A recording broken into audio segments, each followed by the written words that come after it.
My wife shouted, "I should have married Chris. He's a real man." I murmured, "You're free to try." Then I sent Chris a screenshot of her outburst. His response made her lock herself in the bathroom. I'm Jake, 31, and was washing dishes when my wife, Tessa, 29, yelled this during another argument about finances. We'd been married 4 years. The backstory? I suggested skipping her cousin's destination wedding to afford new tires and fix our broken AC. Apparently, this made me less of a man than Chris, her ex from a 3-year relationship before me. Chris would never make me miss family events. He actually took care of his partner. God, I should have married him. He's a real man. I turned off the faucet, dried my hands deliberately, looked at her, and murmured, "You're free to try." She scoffed. "What?" "You can still marry Chris." "I won't stop you." Before she could reply, I did something impulsive. I grabbed a screenshot from our doorbell camera, which had captured her entire rant with audio, and texted it to Chris. "Your ex says she wishes she'd married you." "You in?" Tessa was still going on about how Chris bought his girlfriend a Tesla when my phone pinged. Chris texted back, "Lol, is this for real?" Dude, I dumped her after she maxed out 3 of my credit cards and called my mom stingy. Tell her I'm good. Oh, and that Tesla she's obsessed with. It's a 2015 Honda Civic. Tessa's always lived in a dream world. Good luck with that chaos. I showed Tessa the screen. She read it once, then again. Her face went from flushed to pale. She bolted to the bathroom, locked the door, and I heard her sobbing and dialing someone. 20 minutes later, she emerged, grabbed her purse, and left without a word. That was 3 days ago, and that's when the real drama kicked off. Update 1. Tessa didn't come home for 2 days, crashing at her sister Simone's. But she wasn't just sulking, she was scheming. First, she posted a gem on Facebook. Sometimes, you don't see you're in a toxic relationship until your partner reveals their true colors with petty, spiteful actions. Texting my ex to shame me?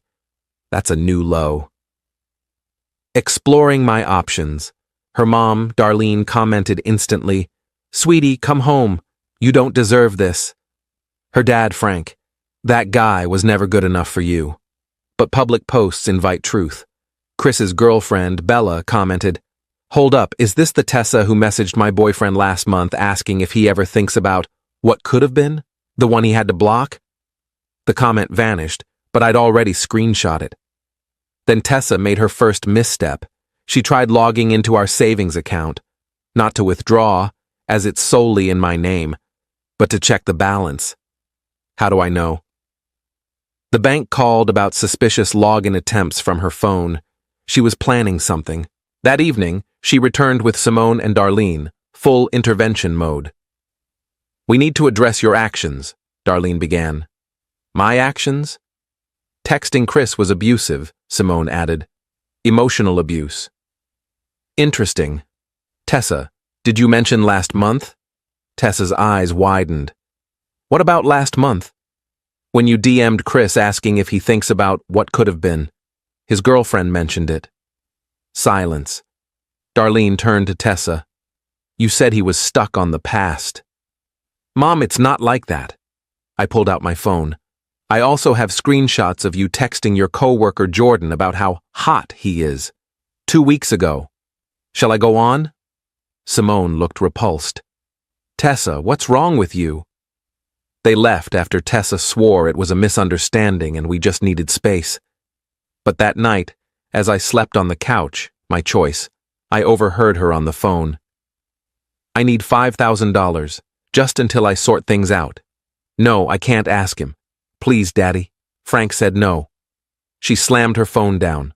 Update 2. Yesterday, Tessa went full entitlement. She called my mom, sobbing about how I was financially controlling and isolating her. My mom called me right away.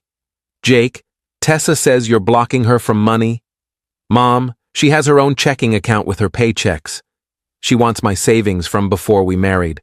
She didn't mention that, or that she's texting her ex and calling her coworker hot." "Exactly." "Want me to handle it?" Do what you think's right, Mom. My mom called Tessa back and, from what I heard, said, Dear, I raised my son to respect his partner, but not to be a pushover. Stop lying to me, or I'll tell everyone about the $200 you took from my purse at Christmas and never returned. Tessa came home fuming, accusing me of turning everyone against her. Everyone? I've only talked to you and showed you Chris's text. You lied to your mom. I told her the truth. You're mad your lies failed. Then she dropped a bombshell. I want a divorce and I want half of everything. Okay. That's it? Yeah, file the papers. She expected me to beg or fight. Instead, I started Googling divorce lawyers right in front of her. You're not even going to try to save this? She shrieked. Save a marriage where you wish you'd married someone else and text other guys? I'm good. She grabbed her phone and called someone. Daddy, he's giving up on us. He's not fighting for our marriage. I heard Frank sigh. Tessa, you told him you wished you'd married someone else. Why should he fight for you to keep treating him like trash? She hung up on her own dad. Update 3. Tessa leaned hard into the victim role this week. She posted on Instagram about facing tough times and needing support and prayers, setting up a Venmo with the caption, Rebuilding After Betrayal. Someone sent her $20, Chris, with the note, For therapy. You need it. She blocked him everywhere and had a breakdown. Then came workplace drama. We work at different companies, but she'd been telling her coworkers I was abusive and controlling. One, Destiny, messaged me on LinkedIn. Hey Jake, I work with Tessa. She's saying disturbing things, claiming you monitor her accounts and won't let her leave, and asking for loans for an escape fund. But she showed up yesterday with a new Michael Kors bag, so something's off. A new bag while begging for escape money? I thanked Destiny and sent the message to my lawyer. That afternoon, Tessa's coworker, Jordan, the hot one, showed up at our apartment. Dude, we need to talk. No, we don't. Your wife's telling everyone at work you're dangerous and asked to stay at my place. I laughed. And? My girlfriend's pregnant and furious. Tessa knew that. She's trying to wreck my relationship because I turned her down last month. You turned her down? Yeah, she hit on me at a work happy hour. I shut it down. Now she's causing chaos. I asked if he'd tell a lawyer. He said, absolutely. That evening, Tessa came home with multiple shopping bags. Retail therapy? I asked. I deserve nice things after what you've done to me. What I've done? Like showing your ex what you said about him. You humiliated me. You humiliated yourself. I just provided proof. She threw a shoe at me, missed, hit the TV and cracked the screen. That's coming out of your half, I said calmly. She screamed and stormed to the bedroom. Update 4. The lawyer meeting kicked off. Tessa hired Lawrence, supposedly the top divorce attorney in town, per her Google search. My lawyer, Denise, chuckled when she heard his name. Lawrence? Great at charging fees, not at winning when his client's case is weak. We met for mediation. Tessa arrived in a full designer outfit, new jewelry, fresh manicure, claiming she needed alimony to maintain her lifestyle. Denise presented evidence. Your client spent $3,400 on clothes and accessories this week while claiming financial distress? Lawrence stared at Tessa. You spent what? I needed to look professional for these meetings. $3,400 worth of professional? The mediator, Dorothy, an older woman, wasn't impressed. Ma'am, you're employed full-time, have no kids, and the marriage lasted 4 years. What's your hardship? He emotionally abused me. How? He texted my ex. After you said you wished you'd married him. Silence. Denise pulled out more documents. We also have statements from Jordan Martinez and Destiny Williams about your advances toward Mr. Martinez and false claims against my client. Tessa paled. How did you? They came forward voluntarily. You've been causing issues at their workplace. Lawrence requested a break. I overheard him outside. You hit on a coworker and lied about abuse? Do you realize how this looks? They returned and Lawrence said they'd consider a clean split, no alimony, each keeping their own assets and debts. No, Tessa snapped. I deserve compensation for my pain. Dorothy snorted. Pain. Ma'am, this is a no-fault divorce state, and even if it wasn't, you're the one who wished for another man. We left without a deal. Update 5. Tessa's entitlement hit new heights. Unable to get money legally, she tried other tactics. She started selling my stuff on Facebook Marketplace. My gaming console, my guitar, my signed baseball collection. Problem? I work from home Fridays. I caught her loading my guitar into a guy's truck. That's theft, Tessa. It's marital property.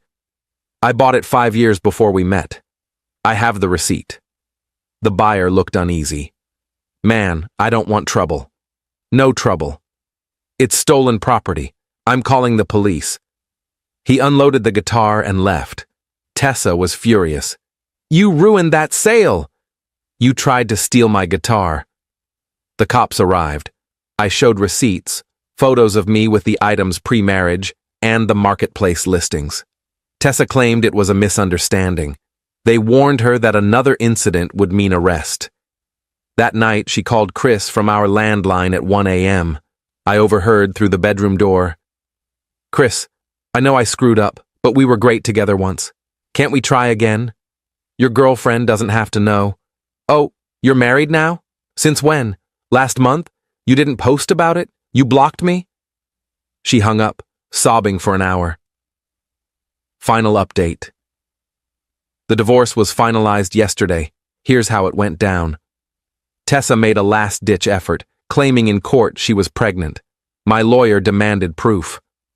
I don't have the test here, Tessa said. The judge, fed up with the case, ordered a recess for her to provide evidence. She returned with a pregnancy test she tried taking in the courthouse bathroom. Negative. Your Honor, my client seems to be in emotional distress, Lawrence said, exhausted. The judge wasn't moved. Miss Wilson, you've wasted this court's time with false claims, attempted theft, and now a fake pregnancy. My ruling, clean split. Each keeps their premarital assets and debts. Due to Miss Wilson's actions, she'll pay Mr. Wilson $1,200 for the damaged television and attempted theft. I have to pay him? You're lucky he's not pressing charges. Any objections, counselor? Lawrence shook his head. No, Your Honor. Outside, Tessa had a public meltdown. You destroyed my life. I gave you my best years. 4 years, Tessa, and you spent them wishing for someone else. Darlene tried to calm her. Honey, let's go. No, he needs to know what he's losing. I know exactly what I'm losing. Someone who called me less than a man, hit on her co-worker, lied about abuse, and tried to steal my stuff. I'm heartbroken. Even Frank was done. Tessa, enough. You caused this? The best part? Jordan and Destiny were there as witnesses. Jordan's pregnant girlfriend confronted Tessa. You tried to ruin my relationship because my man rejected you. You're pathetic. Tessa couldn't respond. Then Bella, Chris's wife, and Chris pulled up, not for court, but to pick up marriage license copies for their honeymoon. Tessa? Bella said, surprised. Oh, your divorce. Chris, isn't this the ex who keeps contacting you? Chris looked awkward. Let's go, babe. Wait, Bella said to me. You're Jake? The one who warned Chris about her messages? Thanks. That helped us decide to elope. They left hand in hand. Tessa watched her ex walk away with his new wife, freshly divorced and ordered to pay me. She didn't cry, just stood in shock. Now, Tessa's living with her parents, fired from her job for creating a hostile work environment after Jordan filed a complaint. Chris and Bella are honeymooning in Greece. She posted photos. Jordan and his girlfriend are thriving. I kept the apartment, my belongings, and my peace of mind. Last week, I ran into Simone at a coffee shop. She apologized for siding with Tessa initially. She's my sister, but she's always been like this, chasing what others have, never valuing what's hers. You're better off, I know. She's still obsessing over Chris, showing us his wedding photos, saying, "That should have been me." But she had her shot with him. And you, "Yeah, but Tessa doesn't want what she has. She wants what's out of reach." Always has yesterday, an unknown number texted, "Jake, I'm sorry. Can we talk?" I replied, "No," and blocked it. I'm doing well. Started therapy to process this healthily, unlike spending $3,400 on clothes. Joined a hiking club. Even had a date with Carmen, who laughed at this story and said, "At least my ex only stole my Netflix password." To those asking if I regret texting Chris, not at all. He deserved to know his ex was fixated on him, and his response shattered her delusions instantly. The irony? If Tessa had been honest about her unhappiness instead of cruel, we could have parted amicably. Instead, she lost everything chasing a fantasy that was never real. At least she's got her designer bags for company. Edit. Stop asking for Tessa's Instagram. Let her move on in peace. Edit 2. Yes, Chris and Bella married that quickly. They'd been together 2 years, and Tessa's harassment pushed them to elope. Edit 3. No, I'm not serious with Carmen yet. It was one date. I'm taking time to heal properly.